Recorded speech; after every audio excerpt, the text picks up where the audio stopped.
नमस्कार दोस्तों।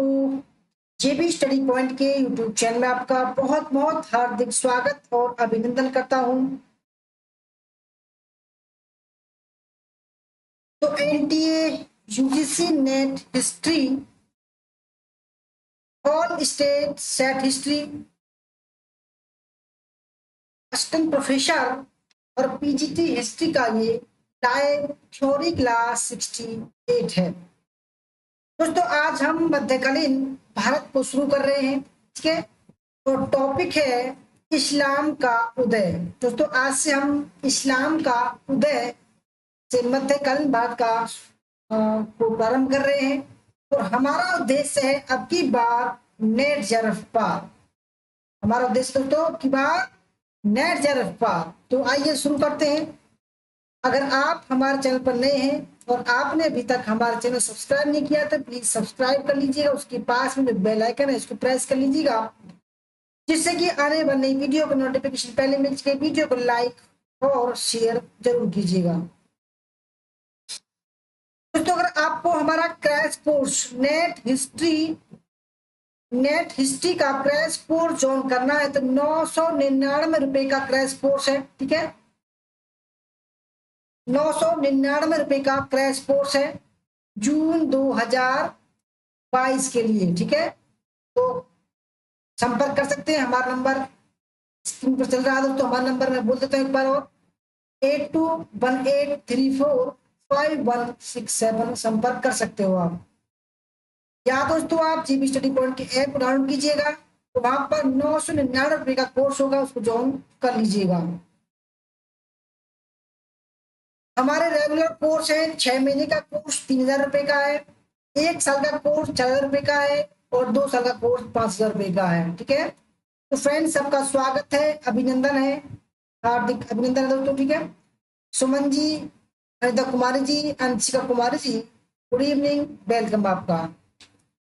तो दोस्तों हमने नेट हिस्ट्री और state set history professor IAS PCS first grade teacher second grade teacher के लिए एक भारतीय इतिहास का एक प्रैक्टिस सेट लॉन्च किया है।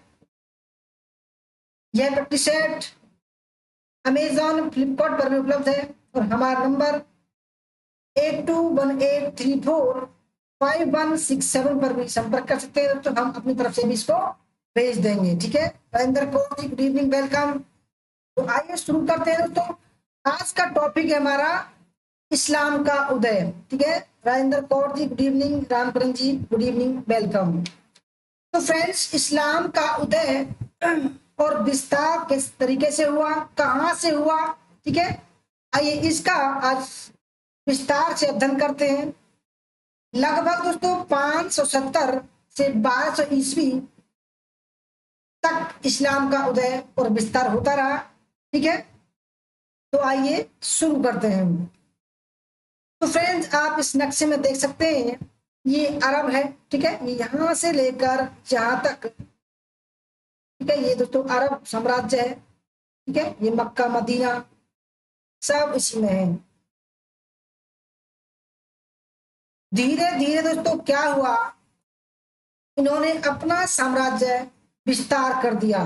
ठीक है, तो किस तरीके से विस्तार किया, आइए हम शुरू करते हैं। दोस्तों अगर हम बात करें भाई इस्लाम के इतिहास को जानने के स्रोत कौन कौन से होते हैं, तो तवारीख या इतिवृत्त होती हैं। ठीक है, जीवन चरित्र होता है, पैगंबर के कथन वकृत्य हदीस, कुरान पर टीकाएं होती हैं, प्रत्यक्षदर्शी वृत्तांत जैसे कि अखबार, दस्तावेजी प्रमाण, प्राचीन इमारतें, शिलालेख, मुद्राएं, ऐतिहासिक अर्थ, ऐतिहासिक रचनाएं, ये दोस्तों इस्लामिक इतिहास को जानने के स्रोत हैं।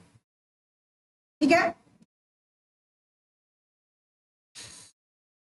धीरे धीरे दोस्तों इस्लाम किस तरीके से आगे बढ़ा, विस्तार हुआ। ठीक है, आप इस चित्रों के माध्यम से देख सकते हैं दोस्तों। ये चित्र मैंने पहले लाए हैं ताकि आप इस तरीके को समझ सकें कि भाई किस तरीके से विस्तार हुआ होगा।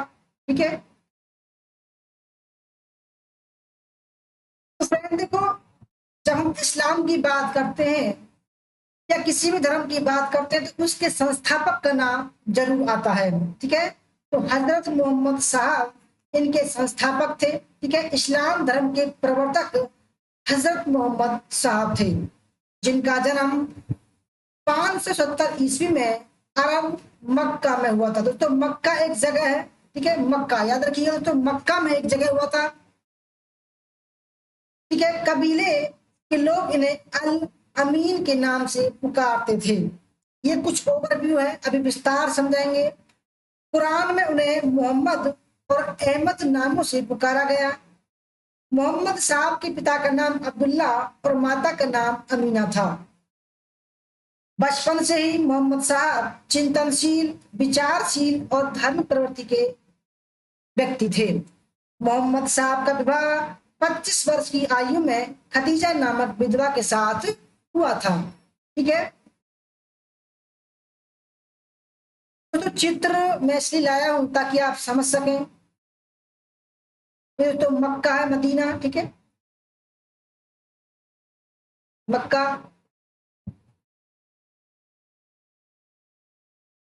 मक्का मदीना का दोस्तों, ठीक है, मक्का और मदीना। मक्का में इनका जन्म हुआ था मोहम्मद साहब का, और जब इन्होंने अपनी अच्छी अच्छी बातों का प्रचार करना शुरू किया और इन्होंने कहा कि भाई मुझे जो है ईश्वर ने, खुदा ने एक प्रवचन दिया है, ठीक है, एक आज्ञा दिया कि भाई मैं जो है आपकी सुनाई हुई बातों को इस दुनिया को सुनाऊं। ठीक है, तो क्या हुआ दोस्तों, कुछ लोग इनके विरोधी हो गए। तो 632 ईस्वी में इन्होंने मक्का से मदीना के लिए एक यात्रा की, क्योंकि मक्का इन्होंने छोड़ दिया। तो इस यात्रा को याद को बनाए रखने के लिए हिजरी संवत का प्रयोग किया जाता है। ठीक है, और इसलिए मदीना भी जो है एक पवित्र स्थल माना जाता है। इस्लाम का उदय, ठीक है,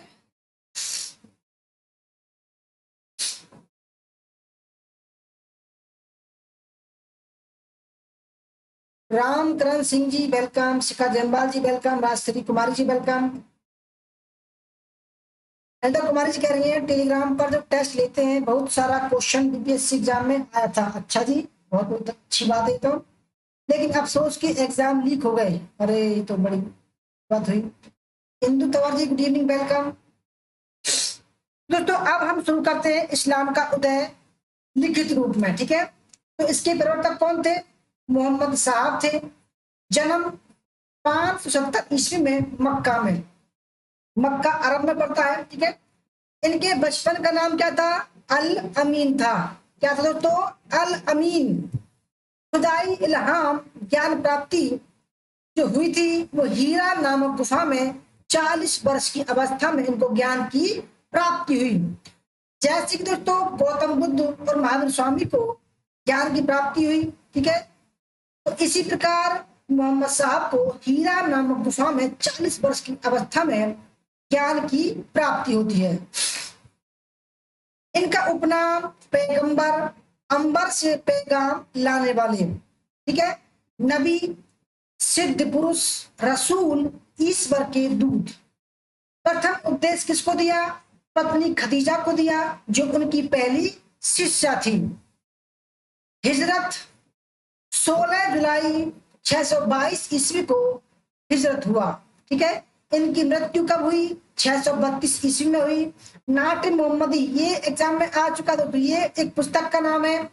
यह बर्नी द्वारा संकलित मोहम्मद साहब की जीवनी है, जिसका नाम है नाटे मोहम्मदी। ठीक है, ये भी कई बार एग्जाम में आ चुकी है, नोट डाउन कर लीजिएगा।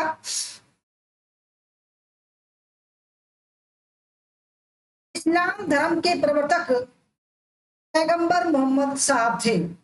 उनके पिता अब्दुल्ला और माता अमीना कुरैश नामक कबीले से संबंधित थे। दोस्तों इसीलिए इस्लाम में जो मुसलमान होते हैं उनमें जो कुरैश जाति है वो सबसे ऊंची मानी जाती है, क्योंकि कुरैश या कुरैशी जो होते हैं दोस्तों वो मोहम्मद साहब के वंशज हैं। ठीक है, बचपन में ही माता पिता का निधन हो गया, जिससे पालन पोषण उनके चाचा अबू तालिब के द्वारा किया गया। दोस्तों आराम आराम चलेंगे ताकि आप एक कहानी टाइप में पढ़ सके और आप समझ सकें। ठीक है, इनके माता का नाम दोस्तों अमीना, पिता का नाम अब्दुल्ला, और बचपन में ही इनके माता पिता का निधन हो गया था। इसके बाद इनके जो लालन पालन पोषण था वो इनके चाचा अबू तालिब ने किया था। बड़े होने पर चाचा के साथ रहकर व्यापार करने लगे तथा सीरिया की व्यापारिक यात्रा भी की थी।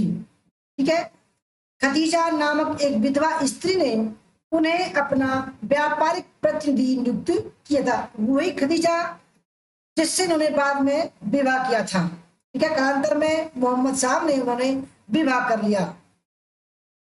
Shivaji, good evening, welcome.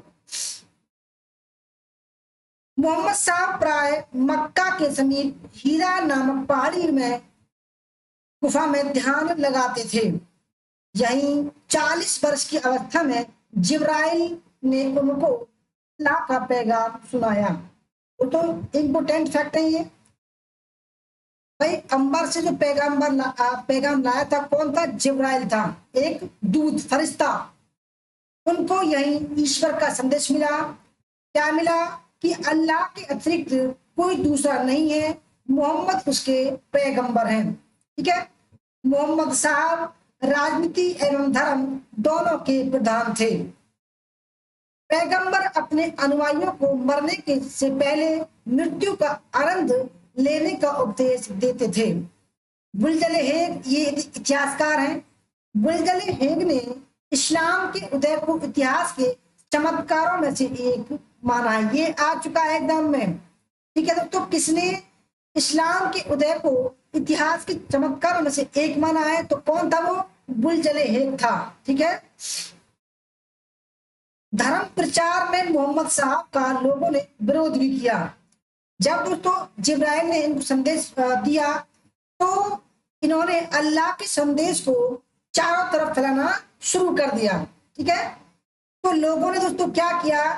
क्योंकि उस समय लोग यहूदी थे, यहूदी धर्म के प्रवर्तक थे। ठीक है, और कुछ जो है देवी देवताओं को मानते थे। परंतु उसी समय मोहम्मद साहब ने एक नए भगवान अल्लाह की बातों को जो लोगों में फैलाना शुरू कर दिया। इससे लोगों ने क्या किया कि भाई उनका विरोध करना शुरू कर दिया, जिससे विवश होकर उन्हें 16 जुलाई 622 ईस्वी को मक्का से यशरीब जाना पड़ा।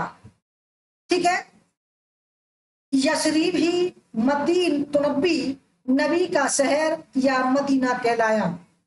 इसी घटना को हिजरत कहते हैं तथा 622 ईस्वी से हिजरी संवत की शुरुआत मानी जाती है। Very very most important fact है दोस्तों ये। ठीक है,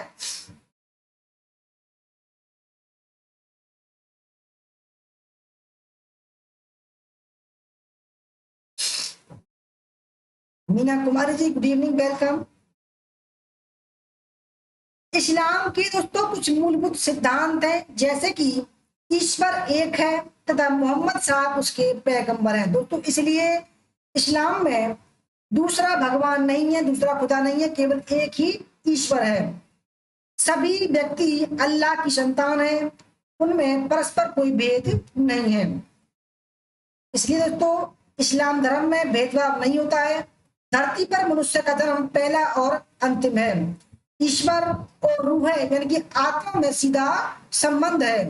कुरान मुसलमानों का पवित्र ग्रंथ है। व्यक्तियों को मादक वस्तु का सेवन नहीं करना चाहिए दोस्तों। इसलिए जो आपने देखे होंगे भाई मुसलमान जो लोग हैं वो नशा कम करते हैं।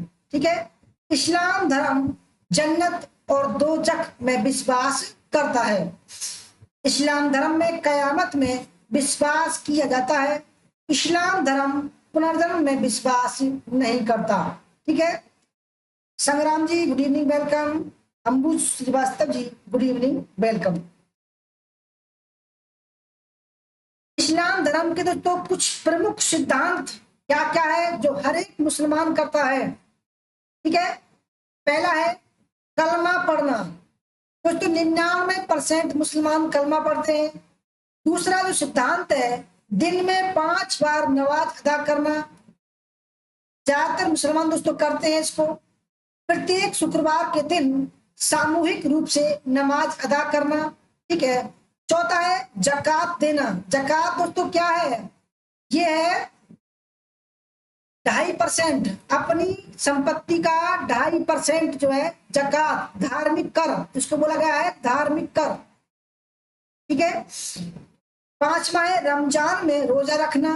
और छठा है मक्का की हज यात्रा करना। ठीक है दोस्तों, मक्का जहां पर मोहम्मद साहब का जन्म हुआ था, वहां पर एक मस्जिद है मक्का की मस्जिद, उसकी यात्रा करना हज माना जाता है। ठीक है। उसके बाद इस्लाम एक ईश्वरवादी धर्म है दोस्तों, एक ईश्वर को मानने वाला धर्म है जिसके 5 प्रमुख स्तंभ हैं, आधार है। क्या क्या है? कलमा। पहला है कलमा। कलमा क्या है? अल्लाह और उसके रसूल में विश्वास करना। ठीक है। अल्लाह दोस्तों, कलमा क्या है? अल्लाह एंड उसके रसूल में विश्वास करना। दूसरा है नमाज।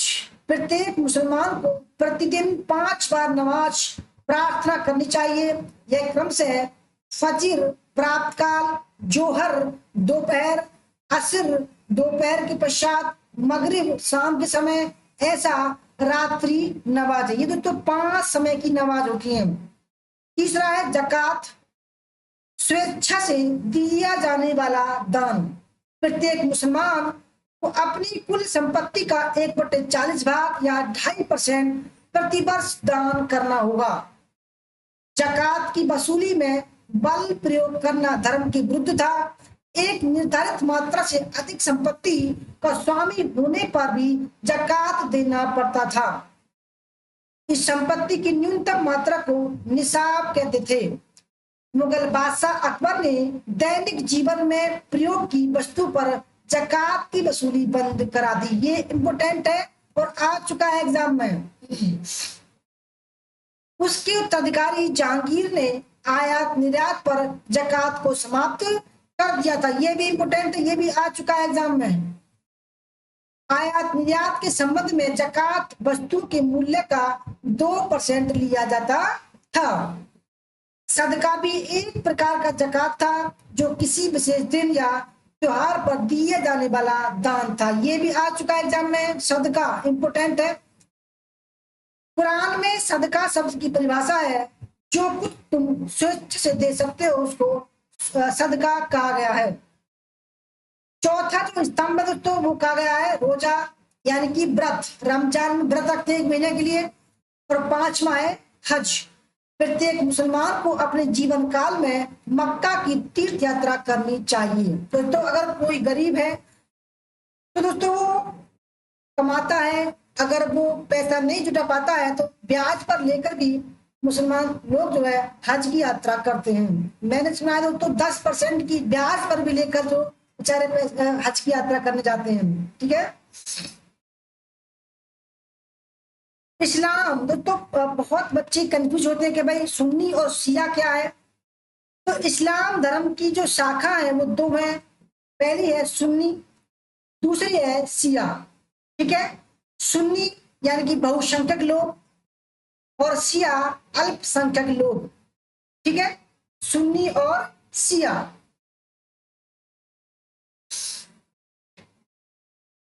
इस्लाम का उदय है दोस्तों, इस्लाम में 80% जो लोग हैं वो सुन्नी हैं। याद रखिएगा 80% लोग क्या है? सुन्नी। और 20% लोग शिया हैं। और इन्होंने आपस में जो है लड़ाई चलती रहती है।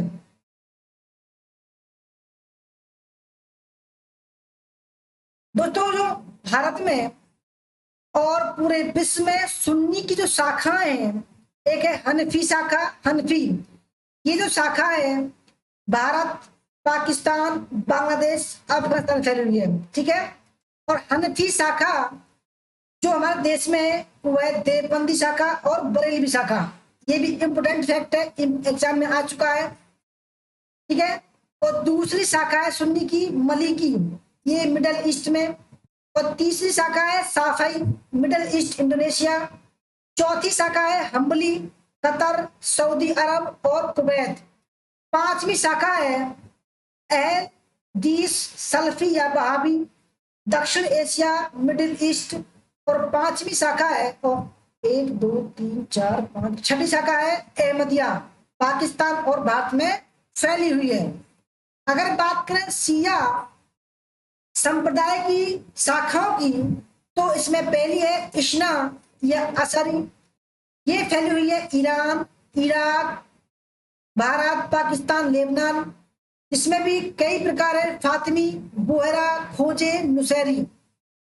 दूसरी शाखा है Ismaili, Iran, middle east, Bharat, Pakistan, ठीक है। और तीसरी है जैदी, यह फैली हुई है यमन में। दोस्तों ये बीबीसी हिंदी की तरफ से एक प्रसारित चित्र है, ठीक है, बहुत इंपोर्टेंट फैक्ट है ये।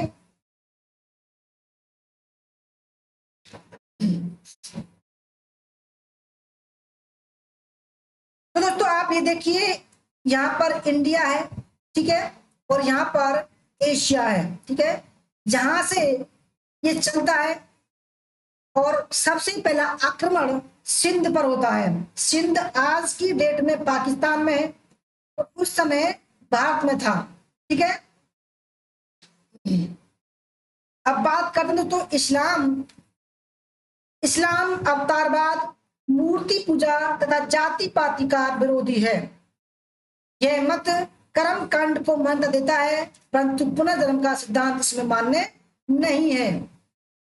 महत्वपूर्ण है कि इस्लाम में धर्म की संकल्पना पहले जन्मी और बाद में राज्य का स्पष्ट स्वरूप हुआ।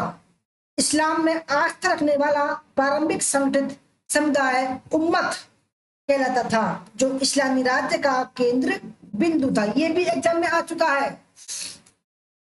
ठीक है। Rekha ji good evening, welcome.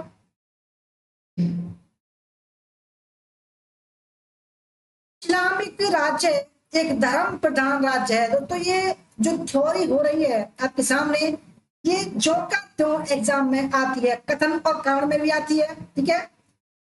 इस्लाम राज्य एक धर्म प्रधान राज्य है, जिसमें कुरान ही राज्य का संविधान होता है, ठीक है दोस्तों।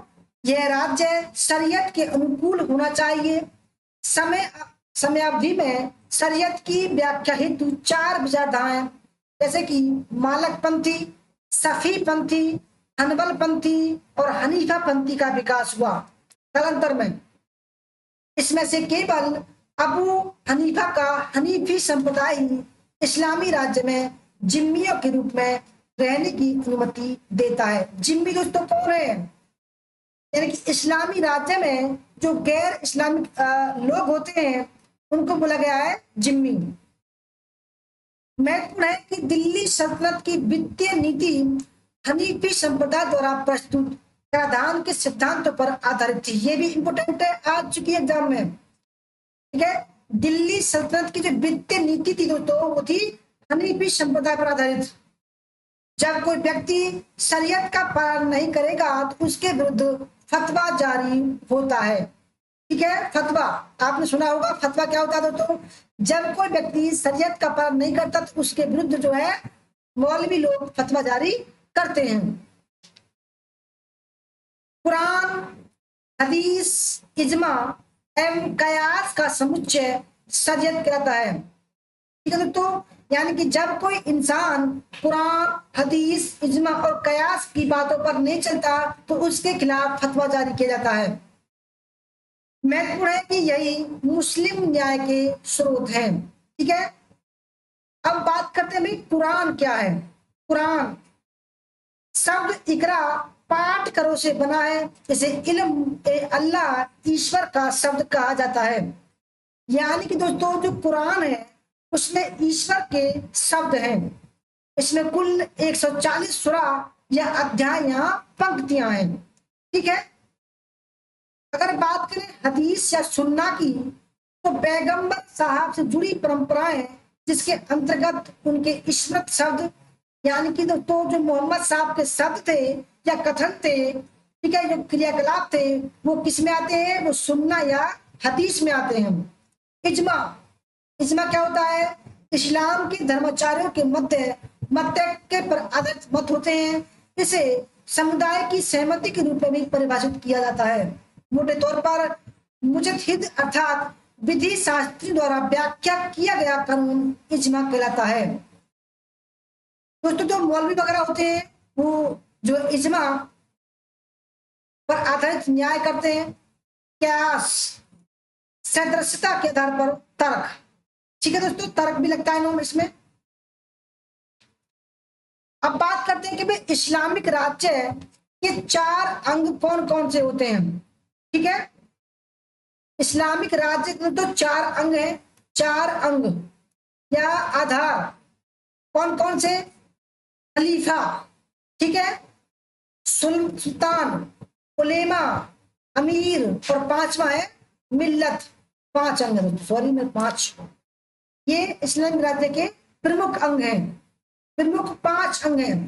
तो सबसे पहला है खलीफा। क्या होता है दोस्तों?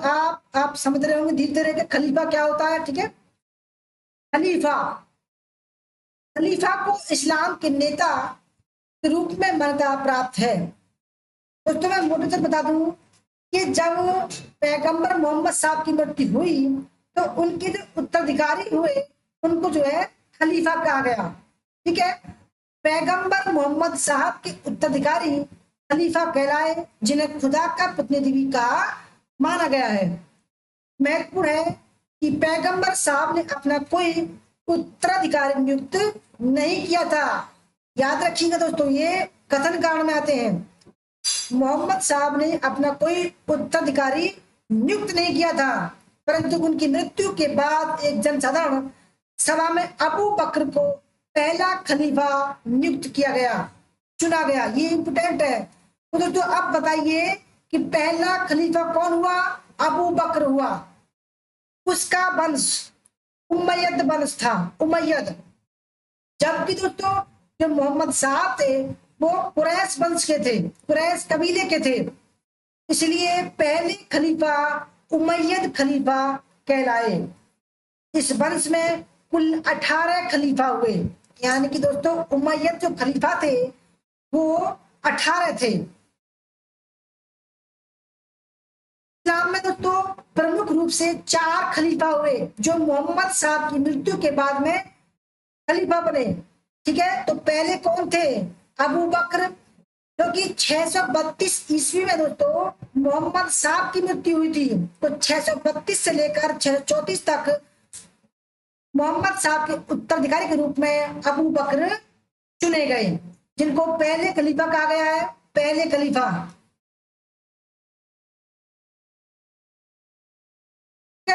दूसरे कौन थे? उमर, ये 634 से 644 ईस्वी। तीसरे थे उत्थान या उस्मान भी कहा गया इनको, उत्थान या उस्मान, ये तीसरे हैं।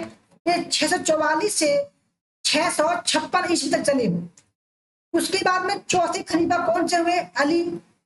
656 से 661 ईस्वी खलीफा बने। अब इनके बाद में कौन कौन बने उनका भी दोस्तों हम अध्ययन करेंगे, परंतु उससे पहले इन चारों के बारे में थोड़ा विस्तार से अध्ययन कर लेते हैं। ठीक है, तो सबसे पहले कौन से थे? अबू बकर, प्रथम खलीफा अबू बकर 632 से 634 ईस्वी तक बने। ये अबू बकर इस्लाम धर्म के सबसे आरंभिक अनुयायी थे।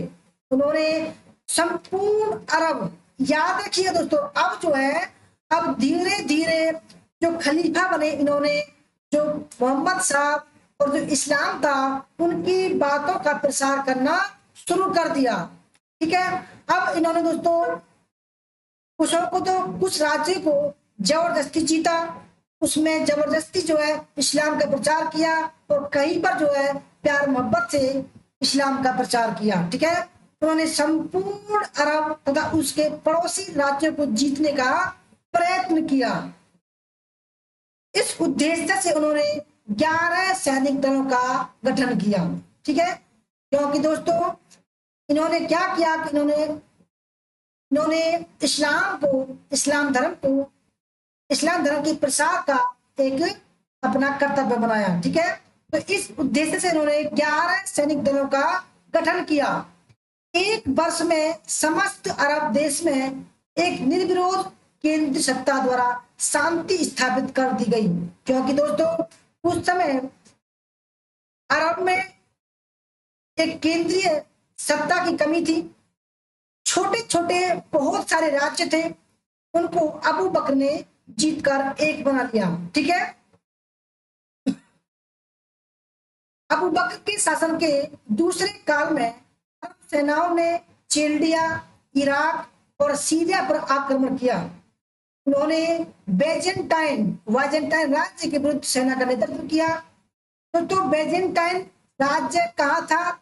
ये जैसे कि ये अरब है, ये अरब है, तो अरब के पश्चिम में जो है बेजेंटाइन राज्य था। इसमें यूरोप था। उन्होंने बेजेंटाइन राज्य के विरुद्ध सेना का नेतृत्व किया तथा ससानिद के विरुद्ध विजय प्राप्त की।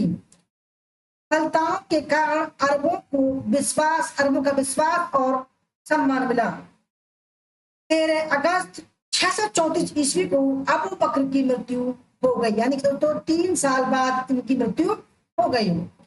अपने अंतिम दिनों में उन्होंने उमर को अपना उत्तराधिकारी नियुक्त कर दिया। ठीक है, तो दोस्तों अब 634 में कौन खलीफा बना? उमर बना। ये दोस्तों ये अबू बकर के अंतिम दिन है। ठीक है, अबू बकर। और ये दोस्तों कौन है? ये अबू बकर हैं। ठीक है, ये इनके अंतिम दिन है।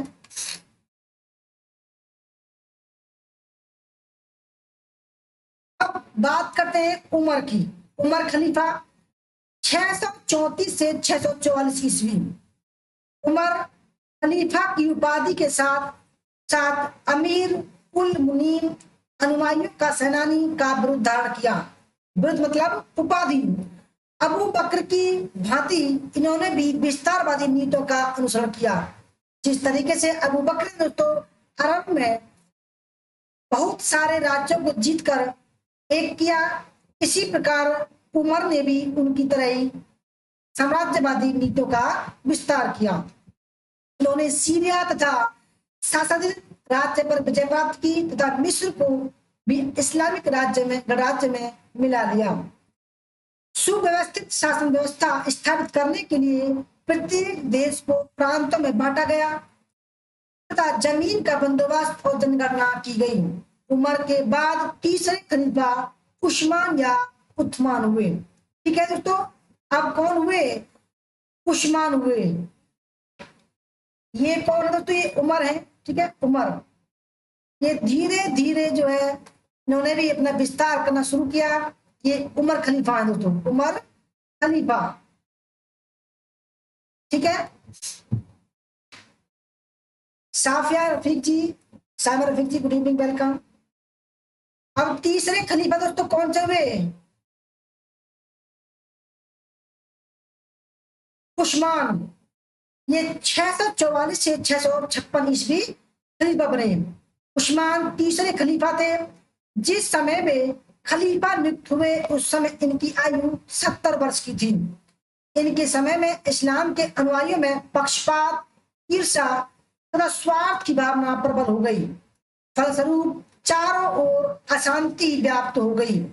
उस्मान के विरुद्ध यह आरोप लगाया गया कि वे अपने ही कबीले के व्यक्तियों की नियुक्ति करते हैं। नियुक्ति किसमें करते हैं दोस्तों? प्रशासनिक तंत्र में, सेना में, ठीक है, अधिकारी तंत्र में। और मोहम्मद साहब के कबीले जो कुरैश था, बनी हाशिम के अधिकारों की उपेक्षा करते हैं। इन कारणों से उस्मान ने जनता के स्नेह और सम्मान को खो दिया। 17 जून 654 ईस्वी में कुछ विद्रोहियों द्वारा कुरान पढ़ते समय इनकी हत्या कर दी गई। ये इंपोर्टेंट आ चुका है एग्जाम में। चौथे खलीफा अली बने। तो चौथे खलीफा कौन थे? अली। ये कौन है दोस्तों? ये उस्मान है। ठीक है, ये उस्मान।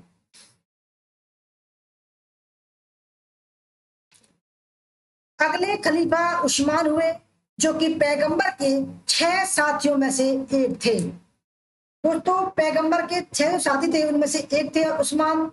अली चौथे खलीफा हुए जिन्होंने मदीना के स्थान पर कूफा दमिश्क को अपनी राजधानी बनाया। इस खलीफा का संपूर्ण जीवन युद्ध में व्यतीत हुआ।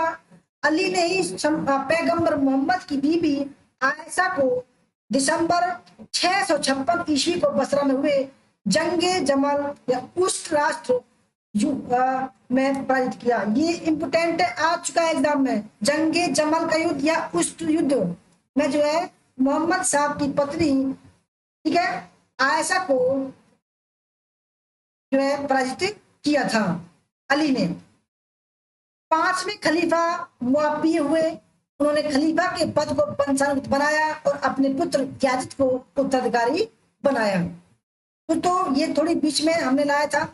चौथे हैं अली। उस्मान के बाद अली चौथे खलीफा थे।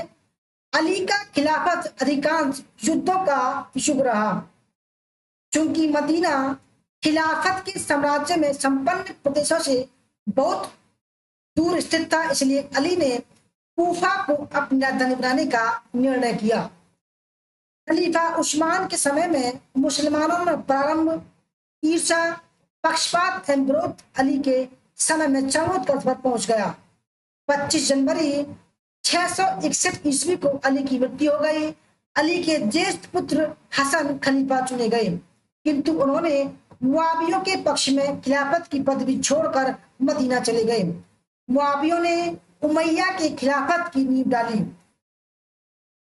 उमैया के खिलाफत मुआवियों ने खलीफा को एक प्रकार की बादशाह का रूप दिया, जिससे उसका धार्मिक नेतृत्व क्षीण होने लगा।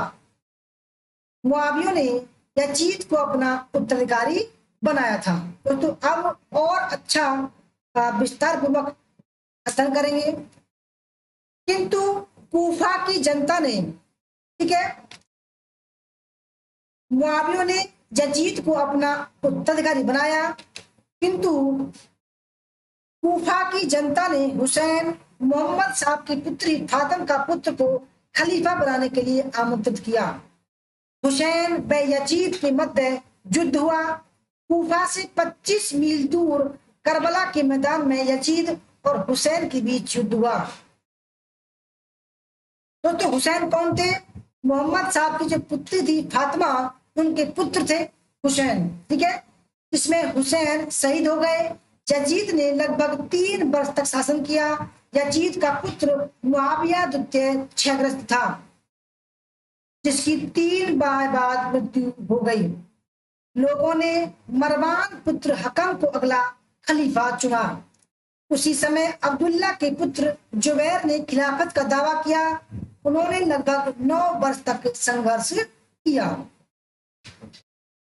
दोस्तों अब जो है अब्बासी खलीफा की बारी आती है। अब्बासी खलीफाओं की बारी आती है, ठीक है दोस्तों। अब्बासी खलीफाओं की, यहां से अब्बासी खलीफाओं का नंबर आता है, ठीक है। अब्बासी खलीफा, इनका पहला खलीफा अबुल अब्बास था। अब्बास वंश में कुल 37 शासक खलीफा हुए। अब्बासी खलीफाओं ने बगदाद को अपनी राजधानी बनाई। ये इंपोर्टेंट आ चुका है एग्जाम में कि बगदाद को अपनी राजधानी किसने बनाया? तो अब्बासी खलीफाओं ने बनाया। इस्लामिक इतिहास में सर्वाधिक समय तक शासन करने वाले अब्बासी वंश के शासक रहे। इस्लाम की सर्वाधिक प्रगति चाहे वे राजनीतिक स्तर पर या शैक्षिक स्तर पर या आर्थिक स्तर पर हो, बगदाद के अब्बासी खलीफाओं के समय में हुई थी। ये भी इंपोर्टेंट है, याद करिएगा, नोट डाउन कर लीजिएगा दोस्तों। खलीफा अल मामून ने बगदाद में विभिन्न सभ्यताओं के ग्रंथों का अरबी में अनुवाद कराने के लिए बैत उल हिकमत, ये दोस्तों वेरी वेरी मोस्ट इंपोर्टेंट है, ये पुस्तकालय था, ज्ञान ग्रह था। किसने? खलीफा अल मामून ने बगदाद में विभिन्न सभ्यताओं के ग्रंथों का अरबी में अनुवाद कराने के लिए बैत उल हिकमत ज्ञान ग्रह की स्थापना की। 1258 ईस्वी में मंगोल बादशाह हलाकू खान ने अंतिम अब्बासी खलीफा अल मुस्सिन का वध कर अब्बासी खिलाफत का अंत कर दिया। इसके बाद खिलाफत मिस्र के ममलूक सुल्तानों के यहाँ चला गया। यह यहाँ पर 1517 ईस्वी तक चला। फिर कुस्तुनतुनिया के ऑटोमन सुल्तानों के ने खलीफा की उपाधि स्वयं धारण की। ठीक है, जो दोस्तों 1924 में, ठीक है, खत्म हुई।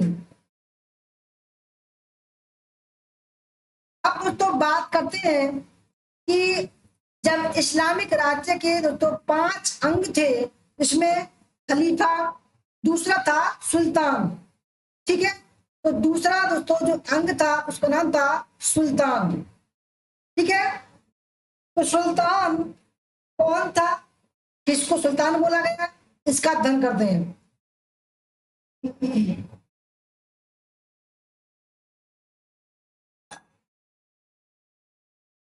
गजाली ने सुल्तान को शरीर में हृदय का, फक्र मुदब्बिर ने सिर के समान बताया है। तो ये गजाली और जो फक्र मुदब्बिर है एक इतिहासकार हैं।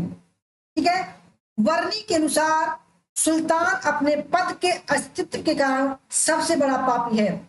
वहीं दूसरी जगह वर्णी सुल्तान को ईश्वर का प्रतिबिंब, प्रतिनिधि तथा सुल्तान के हृदय को ईश्वर का दर्पण भी बताता है। दरअसल शरीयत के नियमों में सुल्तान एवं सल्तनत का कोई उल्लेख नहीं है, तो फिर सुल्तान का पद क्यों है।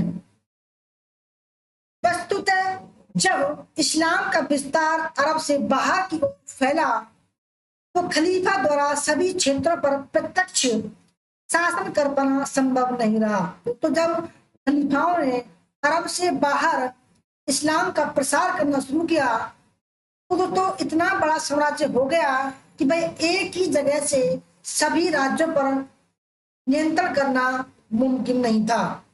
तो दोस्तों क्या किया, ऐसे में उन नवोदित राज्यों में सुल्तान की सत्ता पनपी। सुल्तान मतलब दोस्तों आप कह सकते हैं कि भाई जब हमारे देश में छत्रप वगैरह, ठीक है, युवराज वगैरह, युवराज तो दोस्तों ये तो राजा का बेटा वगैरह थे या उसके सगे संबंधी थे, परंतु इसमें ऐसा नहीं था। ठीक है, गवर्नर टाइप बोल सकते हैं इसको। तो ऐसे में उन नवोदित राज्यों में सुल्तान की सत्ता पनपी। सुल्तान खलीफा से एक औपचारिक पत्र मंसूर प्राप्त कर अपनी सत्ता को वैध बना लेते थे। तो ये वही पत्र है जो इल्तुतमिश ने 1221 में प्राप्त किया था। सुल्तान स्वयं को नासिर अमीरुल मोमिनीन अर्थात मुसलमानों के नेता यानी खलीफा के प्रतिनिधि कहने लगे। ध्यान रह रहे कि यह नवोदित राज्य हर तरीके से स्वतंत्र थे और सिर्फ नाम मात्र के लिए खलीफा का आधिपत्य स्वीकार करते थे। आखिर ऐसा क्यों, तो मुस्लिम जनता एवं उलेमा वर्ग का समर्थन प्राप्त करने के हेतु, क्योंकि जिस सुल्तान खलीफा की स्वीकृति प्राप्त हो उसका विरोध करना धर्म विरुद्ध माना गया है। न्यायविदों ने सुल्तान के कुल 10 कर्तव्य बताए हैं। तो कौन कौन से 10 कर्तव्य हैं।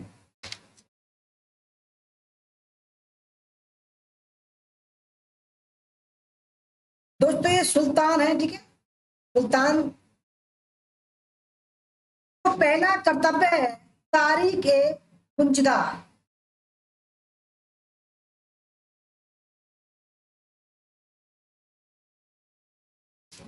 तो कर्तव्य नहीं है ये, ठीक है। सुल्तान के बारे में कहा गया है कि तारीख ए गुंजिदा का लेखक अज्ञात है, में कहा गया है कि महमूद गजनबी पहला स्वतंत्र शासक था जिसने स्वयं को सुल्तान की उपाधि से विभूषित किया था। ये इंपोर्टेंट है, आ चुका है एग्जाम में कि भाई प्रथम सुल्तान की पदवी किसने धारण की, तो महमूद गजनबी ने। उसे आजम अर्थात दुनिया का पहला सुल्तान माना गया है।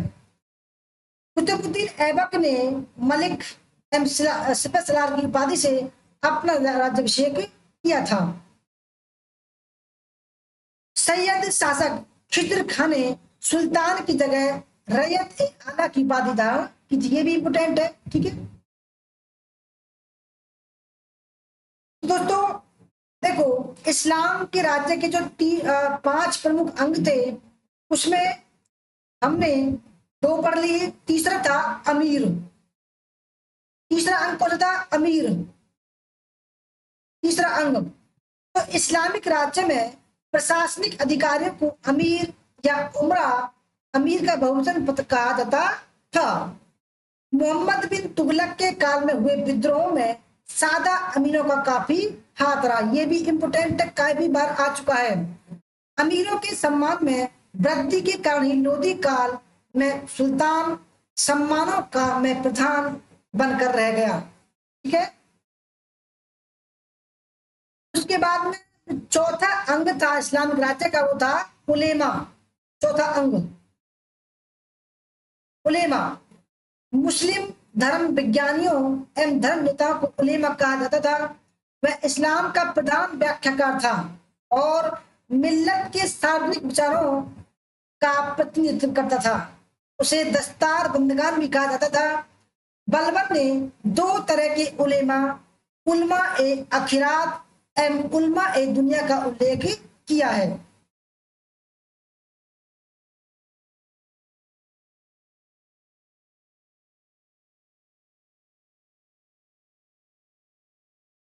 वह उलमा अखिरात की प्रशंसा करता है। अमीर खुसरो न्यायिक पद स्वीकार करने वाले काजियों को भ्रष्ट एवं अज्ञानी मानते हैं। सुल्तानों से अपेक्षा की जाती थी कि वे अपने पथ प्रदर्शन के लिए उलेमा वर्ग का निर्देश प्राप्त करें। जैसे सुल्तान बहराम शाह ने उलेमा का सहयोग प्राप्त करने के लिए मिनाज उल जनता को संबोधित करने हेतु भेजा था। मिनाज को, ठीक है, मिनाज सिराज को। उलेमाओं ने दिल्ली सल्तनत की राजनीति में दखल अंदाजी दी। इसी कारण बुगरा खान ने कैकुबात को उलेमा से सचेत रहने की सलाह दी। उसने उन्हें लालची दुष्ट की संज्ञा दी, जिनकी मुख्य रुचि इस लोक में न होकर परलोक में थी। दिल्ली सल्तनत में अलाउद्दीन खिलजी ने उलेमाओं के प्रति एक संतुलित नीति की अपनाई थी। ठीक है, अलाउद्दीन खिलजी ने दोस्तों उलेमाओं की बात नहीं मानी थी।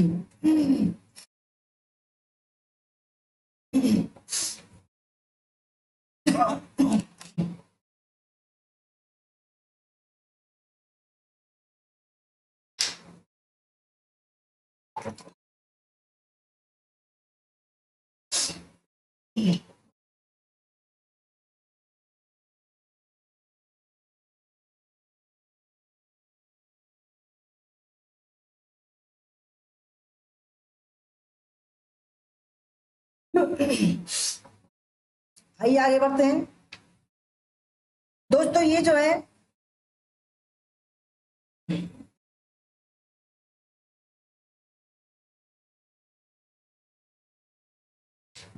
ये उलेमा है। ठीक है, उलेमा, ठीक है। ये दोस्तों क्या करते थे? ये जो कुरान वगैरह थी, कुरान जो भी धर्म की किताब थी, उनकी व्याख्या करते थे। ठीक है, अलाउद्दीन खिलजी ने उलेमाओं को राजनीति से अलग कर उनकी गतिविधियों को समाप्त कर दिया। वह कहता है, यानी कि अलाउद्दीन खिलजी कहता भी है कि मैं उलेमाओं को राज्य की नीति निर्धारित करने की आज्ञा नहीं दूंगा। अलाउद्दीन ने उलेमा को नमाज पढ़ने वालों की सेना कहा। ये इंपोर्टेंट है दोस्तों, ठीक है। उसने अपने सदूर को नियंत्रित एवं किए जाने की स्वीकृति दे रखी थी। मोहम्मद बिन तुगलक पहले सुल्तान था जिसने उलेमा को भी न्याय की परिधि में खींच लिया, जिससे वे अभी तक मुक्त थे। ये भी इंपोर्टेंट है, नोट डाउन कर लीजिएगा। उलेमाओं के व्यवहार से दुखी सूफी शेख निजामुद्दीन औलिया ने उनके दयनीय भविष्य की भविष्यवाणी की थी।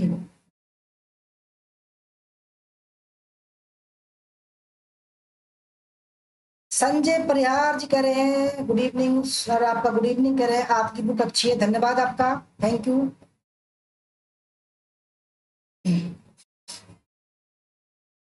दोस्तों अगर आप भी हमारी बुक लेना चाहते हैं तो अमेजोन, फ्लिपकार्ट या दोस्तों हमारा नंबर है 8755, ठीक है, जो हमारे स्क्रीन पर चल रहा है, उसके माध्यम से भी आप हमारी बुक को खरीद सकते हैं। ठीक है, अब जल्द ही दूसरी बुक हम लॉन्च करेंगे। अगर दोस्तों वीडियो आपकी अच्छी लग रही हो तो जरूर लाइक कीजिएगा, शेयर कीजिएगा दोस्तों पर।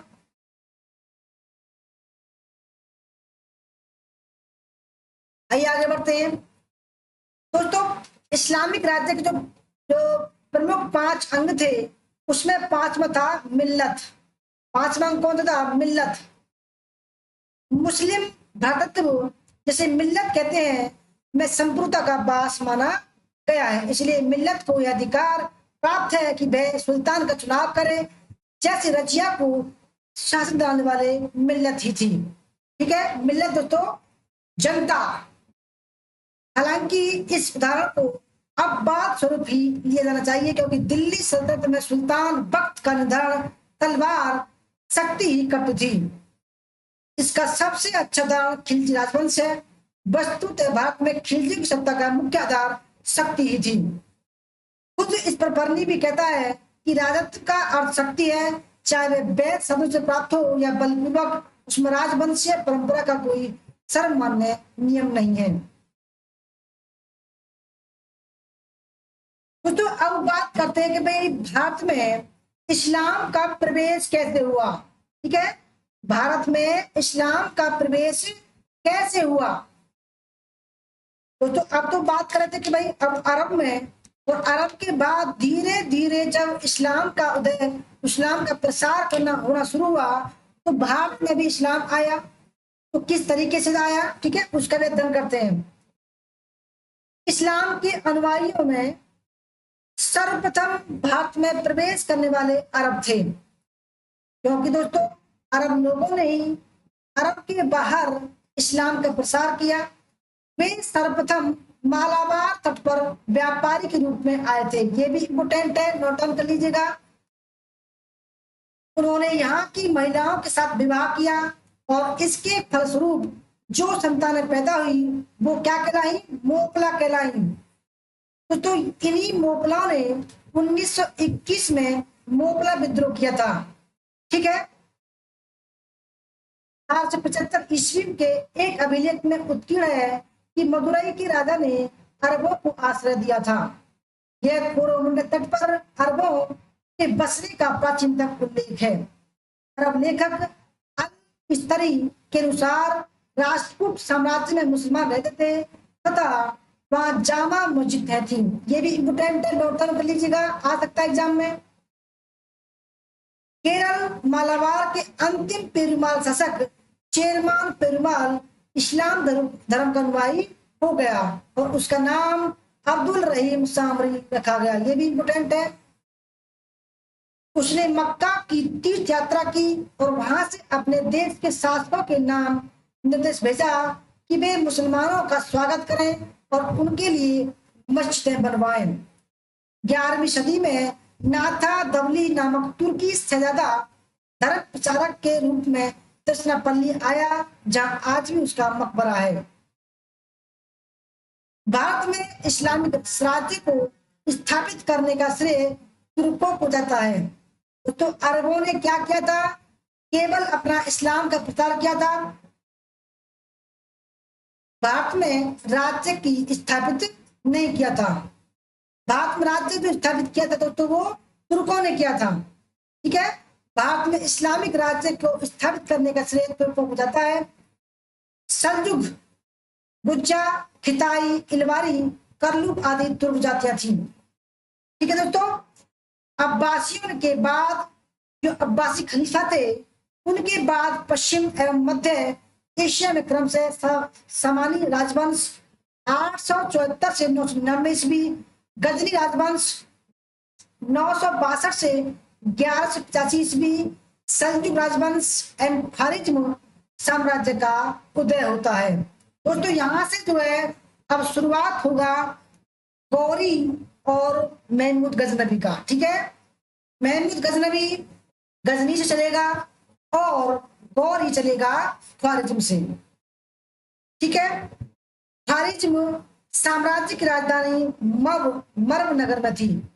तो यहां से एक ऐसी कहानी शुरू होगी जो पूरे दोस्तों इस्लाम के उदय को, इस्लाम कैसे भारत में एंटर हुआ, ठीक है, किस तरीके से युद्ध हुए, कौन कौन आया, सब कुछ यहां से आप पता लगेगा।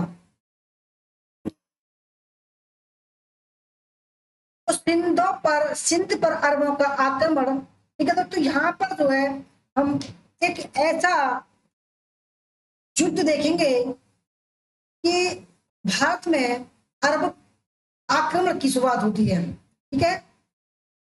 तो किस किस के बीच होती है? मोहम्मद बिन कासिम और ताहिर के बीच में 712 ईस्वी में एक युद्ध होता है, ठीक है।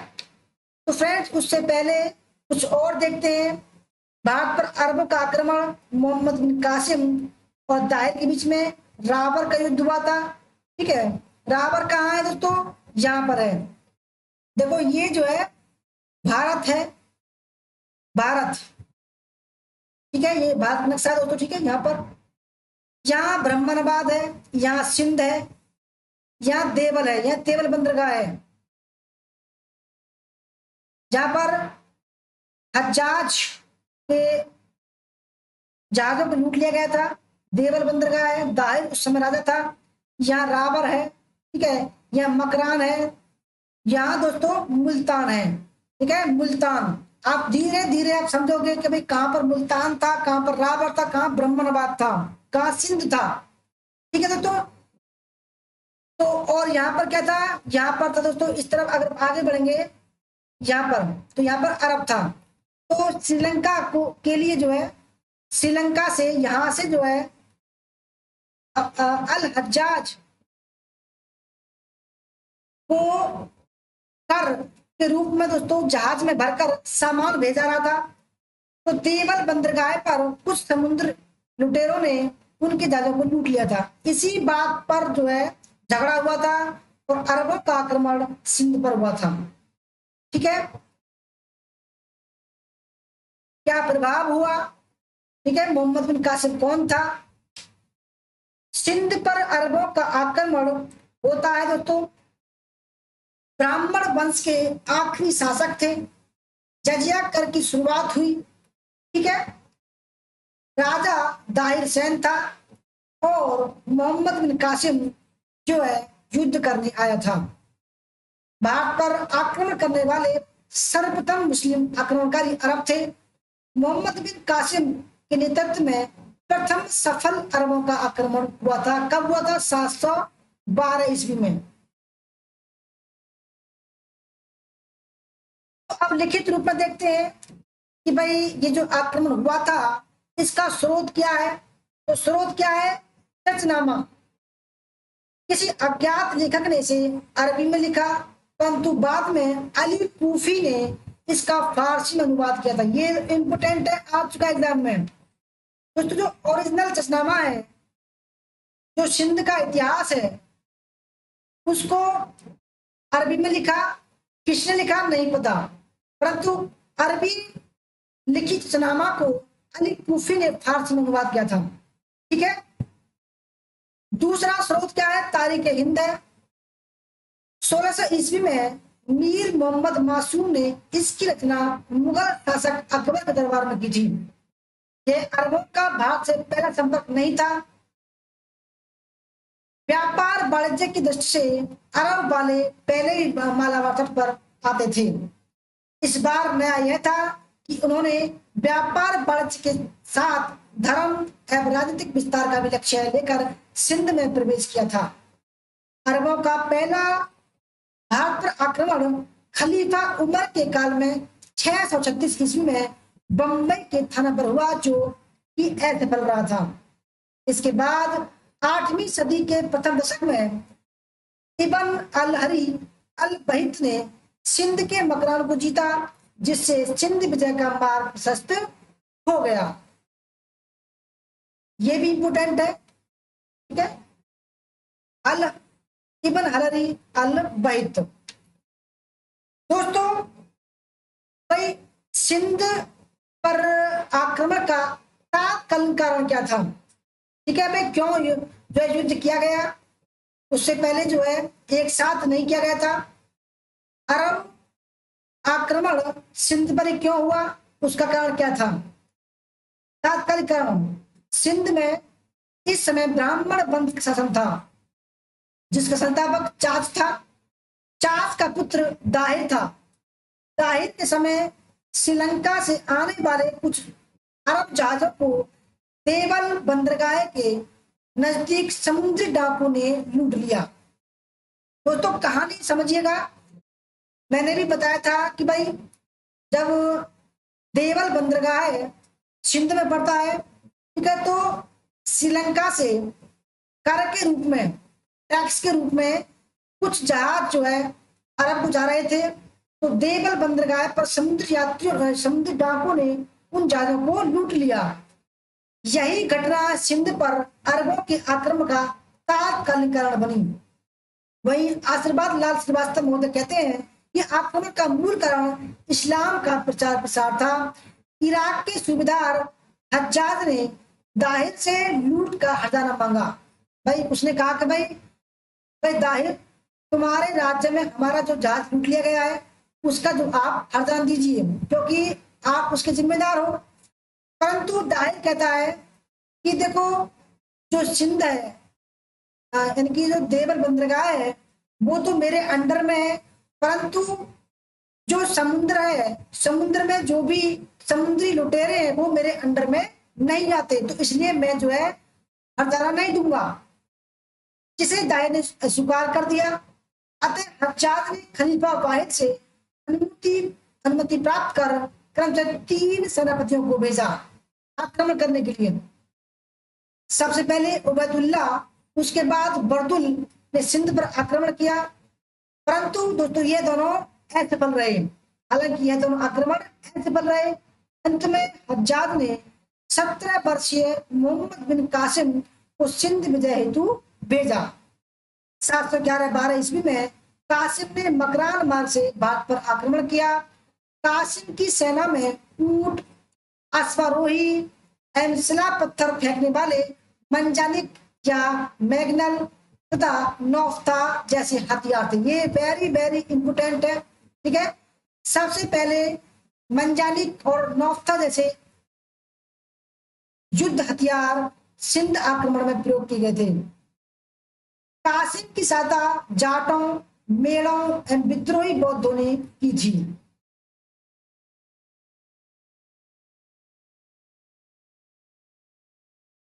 तो कासिम के जो जब कासिम आया सिंध विजय करने के लिए, तो उसके प्रमुख अभियान कौन कौन से हुए? तो सबसे पहला दोस्तों देवल या दाभोल, यहीं पर सर्वप्रथम कासिम ने जजिया कर लगाया था। ये इंपोर्टेंट है।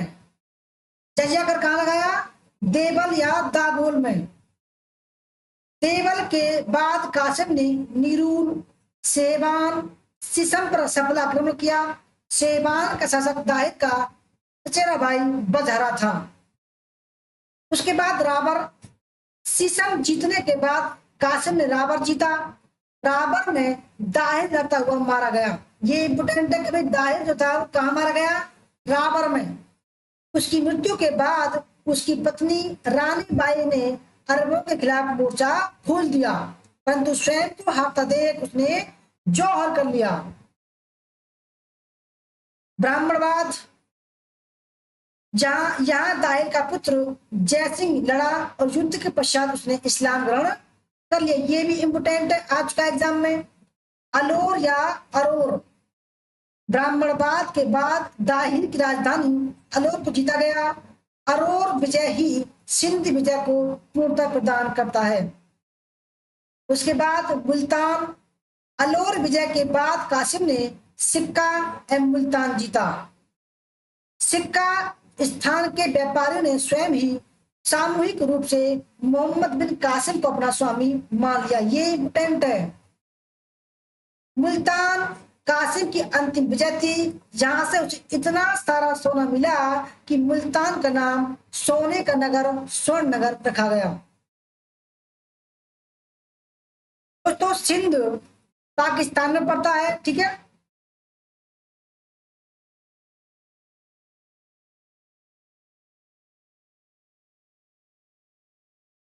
सिंध दोस्तों ये रहा, देखो ठीक है, सिंध ये रहा, सिंध सिंध ये है, बलूचिस्तान ये है, ठीक है। देवल बंदरगाह यहाँ पर है, ये अरब सागर है। यहाँ पर इंडिया है, यहाँ पर दोस्तों ठीक है इंडिया, ये क्या है इंडिया है, भारत, ये पंजाब है, ठीक है, ये जम्मू कश्मीर है, तो पहले नहीं मिला था, ये चीन है, ये गिलगिस्तान है, ठीक है, ये लाहौर है, जालंधर है, इस्लामाबाद है,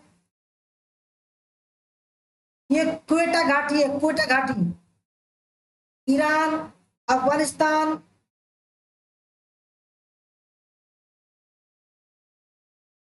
मावली, ब्रह्मणाबाद,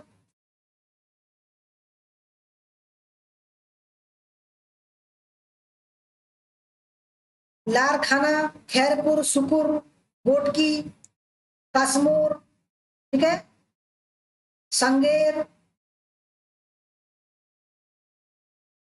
हैदराबाद,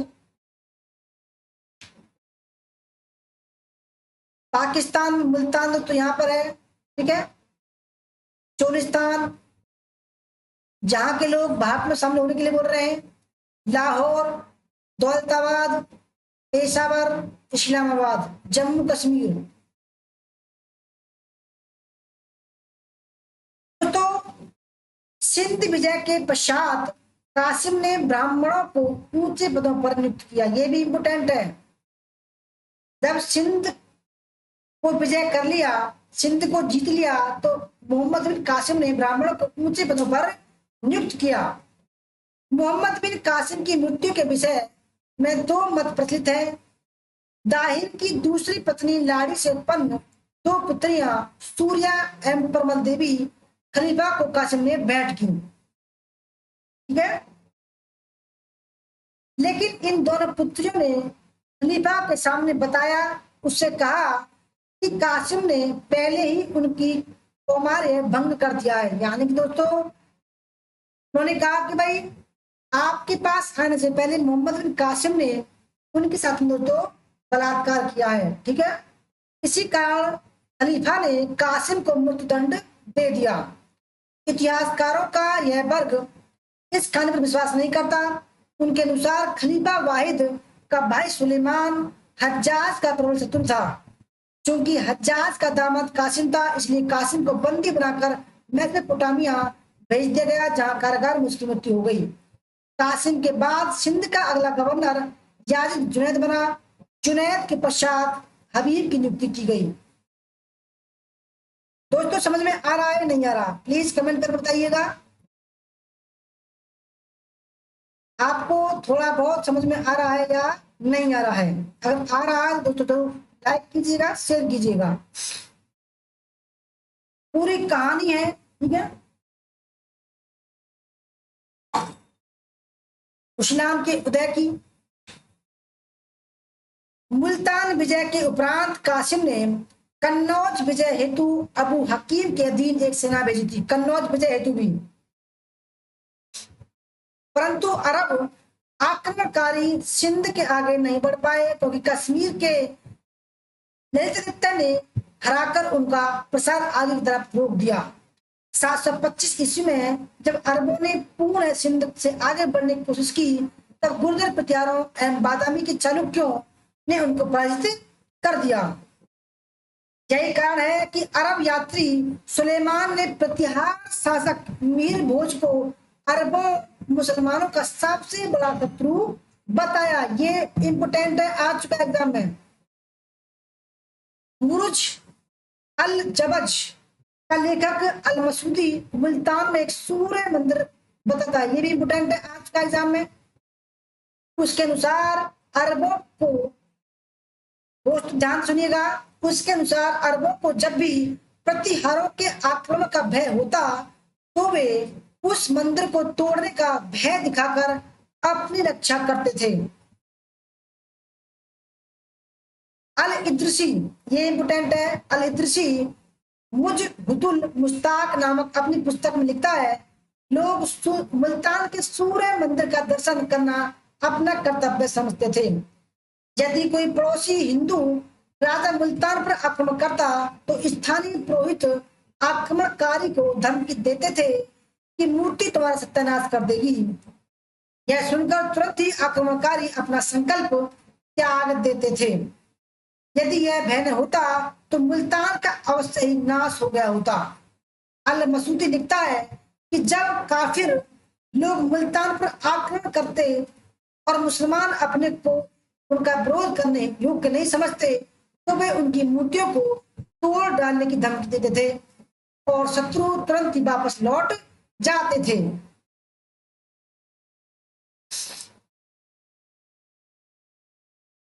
अब दोस्तों बात करते हैं कि भाई सिंध विजय का प्रभाव क्या हुआ। ठीक है, सिंध विजय का प्रभाव क्या हुआ भारत पर। इतिहासकार कर्नल टॉड जिन्होंने राजपूताने का इतिहास annuls and antiquities of Rajasthan, ये इंपोर्टेंट है, आ चुकी एग्जाम में, नामक पुस्तक में संकलित किया है कि अरबों के आक्रमण से समस्त उत्तरी भारत हिल गया। टॉड ने अरब आक्रमण के प्रभाव को बहुत बड़ा चढ़ाकर रेखांकित किया है। वहीं बुल्जन हेग ने इसे भारतीय इतिहास की आकस्मिक कथा मात्र माना है। वहीं स्टेनले नेलपून ने अरबों के आक्रमण को भारत एवं इस्लाम के इतिहास में एक छेपक मात्र, एक उपकथा तथा एक परिणाम शून्य विजय कहा है। यह सत्य है कि अरब राजनीतिक रूप से सिंध तक ही सीमित रहे। जो अरब लोग थे दोस्तों वो राजनीतिक रूप से सिंध तक ही सीमित रहे, लेकिन विद्वान इतिहासकार का यह कहना तार्किक नहीं कि यह एक परिणाम शून्य विजय थी, क्योंकि इसके सामाजिक, धार्मिक, आर्थिक तथा सांस्कृतिक परिणाम दृष्टिगोचर होते हैं जो निम्नलिखित हैं। तो क्या क्या दोस्तों प्रभाव पड़े अरबों।